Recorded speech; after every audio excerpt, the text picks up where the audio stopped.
Halo guys, saya Rindy Cantika. Saya akan menerangkan materi evaluasi dan metodenya. Apa itu evaluasi jabatan? Evaluasi jabatan atau penilaian jabatan adalah suatu proses yang sistematis dan teratur dalam menentukan nilai suatu jabatan relatif terhadap jabatan-jabatan lain yang ada dalam suatu lembaga atau organisasi. Selain evaluasi jabatan, ada juga evaluasi pekerjaan, merupakan metode pengukuran atau pembobotan jabatan untuk memahami sebuah pekerjaan secara adil dengan cara membandingkan pekerjaan satu dengan pekerjaan lainnya dengan menggunakan skala. Apa sih fungsi job evaluasi? Fungsi job evaluasi sendiri adalah sebagai penyeimbang antara perasaan dan fakta terhadap pembobotan pekerjaan. Ada 3 metode job evaluasi. Yang pertama, ranking method, merupakan metode yang paling sederhana dan tertua yang dilakukan dalam melakukan evaluasi jabatan. Kunci metode ranking method adalah cukup mengetahui dan menguasai semua jenis pekerjaan yang ada di organisasi tersebut. Tahapannya yaitu melakukan pemeringkatan jabatan atau pekerjaan untuk setiap divisi atau departemen. Pemeringkatan dapat dilakukan berdasarkan uraian dan spesifikasi serta persyaratan jabatan. Dalam hal ini harus ditetapkan dan didefinisikan mana jabatan atau pekerjaan yang paling sukar sampai yang paling mudah, misalnya divisi atau departemen penjualan. Peringkat jabatannya adalah manajer penjualan, kepala cabang, supervisor penjualan, kepala bagian administrasi penjualan, salesman, staf administrasi penjualan, dan seterusnya. Setelah semua divisi membuat peringkatan jabatan masing-masing, maka selanjutnya ditunjuk suatu komite untuk menentukan ranking atau peringkat jabatan untuk seluruh perusahaan. Biasanya komite ini terdiri dari perwakilan setiap divisi yang dipimpin oleh direktur. Komite ini akan mempelajari serta membandingkan setiap jabatan dan kemudian menetapkan peringkatnya. Dalam hal ini bisa saja terjadi bahwa satu atau lebih jabatan berada dalam peringkat yang sama. Misalnya supervisor administrasi penjualan, kepala bagian umum, supervisor produksi memiliki peringkat jabatan yang sama. Akhirnya hasil dari komite ini kemudian dijadikan dasar untuk menetapkan golongan penggajian. Metode yang kedua yaitu Peer Comparison Method, merupakan bentuk lain dari ranking method.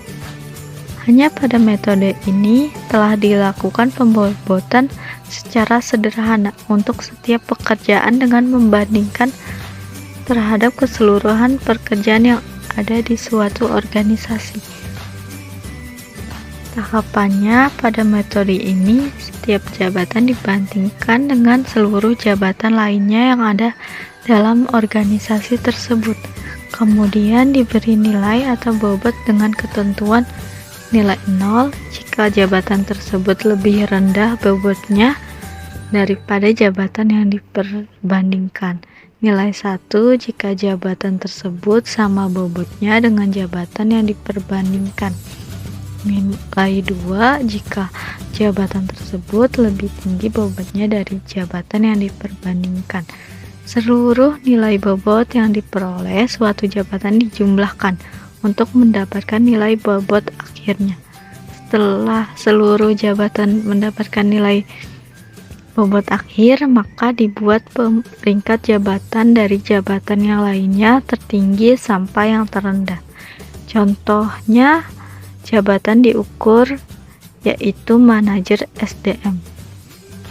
Dengan GM Finance nilainya 0, dengan manajer Finance nilainya 1, dengan supervisor Finance nilai 2, dengan senior staff Finance nilainya 2, dengan staff Finance nilainya 2, dengan junior staff Finance nilainya 2, dengan Finance trainee nilainya 2. Tahap yang terakhir adalah point method high point, yang merupakan metode yang paling sering digunakan untuk melakukan evaluasi jabatan. Metode ini lebih teliti dan objektif dalam menentukan nilai suatu jabatan.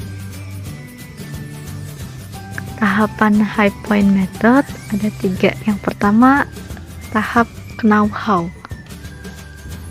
yang merupakan gabungan dari segala jenis pengetahuan atau knowledge, keahlian atau skill, dan pengalaman atau experience yang dibutuhkan untuk mengerjakan pekerjaan tertentu.